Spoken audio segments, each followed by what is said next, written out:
The fraternity moves forward.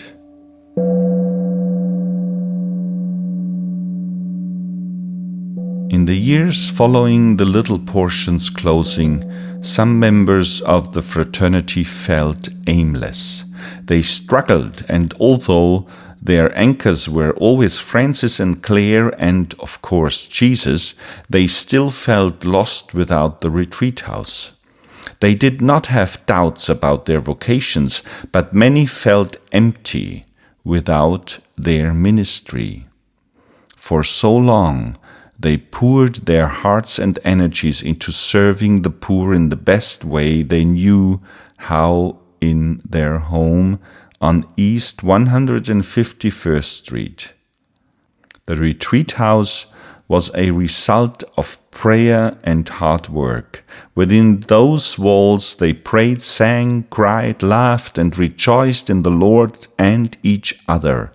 Losing that ministry was like losing someone they loved, yet they persevered. After the closing, the fraternity relocated to Siena Friary in Mount Vernon. Fathers Andre and Joe moved there, and it proved to be a place where members could have gatherings and liturgy. The secular Franciscans eventually settled at St. Mary's Church in Mount Vernon and were graciously welcomed by the pastor and parishioners. It was where the call for help first went out in 1982. It was only fitting that the fraternity return. Over the years, the group took root in the parish. New members came into formation and were professed, drawn by the ideals put forth by Francis and Clare and experienced through the secular Franciscans. Joe Petrona said the seculars brought the Franciscan presence and spirit to the parish and a new layer of outreach. Today, it is his hope that the fraternity is able to bring Francis and Clare to a bigger community and hopefully attract others to that spirit and calling. The group's ministries are now varied. Instead of one focal point, members have individual ministries within and outside the parish.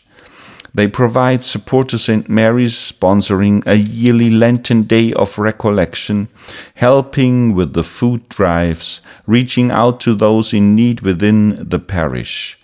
Some of the secular Franciscans make midnight runs to provide food and clothing to the homeless of New York City. Others are involved in social work or volunteering at hospitals and hospices, and in their individual parishes. They act as parish volunteers and Eucharistic ministers. Father Jack Meehan, who was pastor at St. Mary's for many years before retiring, was appreciative of the group's presence. The secular Franciscans who are active at St. Mary's are well known here. I don't know if they are categorized as Franciscans as much as they are known to be involved in the parish in a positive and helpful way, he said. If you asked members of the parish who the seculars are, they may not be able to name them. Maybe that's because they do what they have to do without asking for recognition and applause. I think that is a very Franciscan way.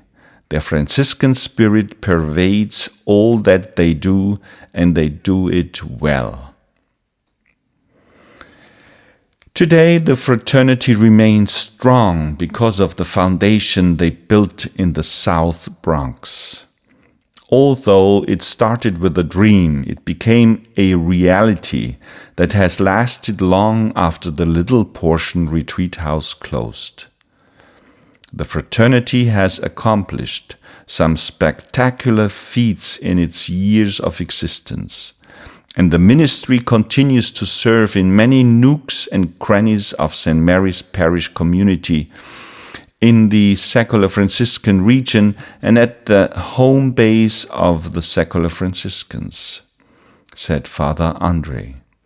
Indeed, the seeds that were planted that cold winter night in 1982 had taken root, and those roots ran deep into the lives of the seculars and all those with whom they came in contact.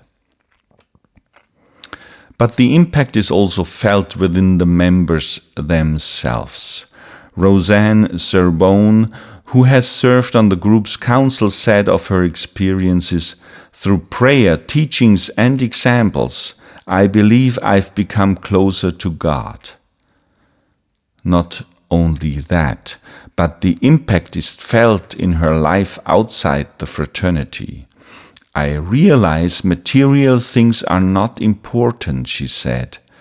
"Knowing and serving the Lord better is what matters."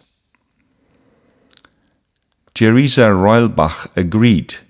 "Being a secular Franciscan has called me to imitate Christ more and to be part of rebuilding God's church.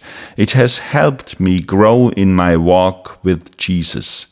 Also, I have a deeper appreciation for all of God's creation that St. Francis loved so much," she said. Toni Rauel, who was professed in 2008, said she learned of the Franciscan way of life through the secular Franciscans at St. Mary's. They were, she said, everyday people, caring and on one path to make a difference. She was drawn to the people I met and what they stood for. She wanted to make an impact on those around her in her day-to-day experiences. And yet, being a secular Franciscan has affected her life as well. "It has helped me with handling fears and worrying through Francis and Jesus and the Gospels," she said. What is important to her is taking a step back, calming down, being still, and just concerning myself with today, uncluttering my thoughts and staying focused on what I can do and knowing what I have no control over. Secular Franciscan Gloria Schäfer joined from another fraternity that disbanded. Now past 90, she is easily one of the group's most active participants. "I am impressed and pleased with the spirituality of the group," she said. "They all take it seriously and participate and act as St. Francis wants. It is not a social activity. I look forward to the meetings and always leave in a happy state." She was drawn to the Franciscan way of life as an opportunity to get closer to the Lord. She has taken all she learned from Francis and applied it to her daily living. The impact on her life has been profound. St. Francis is a great influence, she said. As Eucharist minister, one of her duties is to deliver communion to the homebound. One of those she visits is an AIDS patient. I found it difficult because her body was completely covered with sores, said Gloria. But when I remembered St. Francis kissed the leper, I was able to face the patient. Jo Patrona was part of the original group of volunteers and is still active in the fraternity and at St. Mary's, where he is now a deacon. For him, the fraternity is still a foundation, a place for me to grow in the spirit of Francis and Clare, using the gifts that God has given me, allowing others in the fraternity to encourage and use my gifts for the good of the fraternity and that spur my growth in leadership, he said. This led to a new phase in his life. He believes service to God's people led to my diaconate. He remains faithful to the fraternity for its support and community. Being with others of like mind and heart leads to growth in self with relationship to the Lord and with the people of God, he said.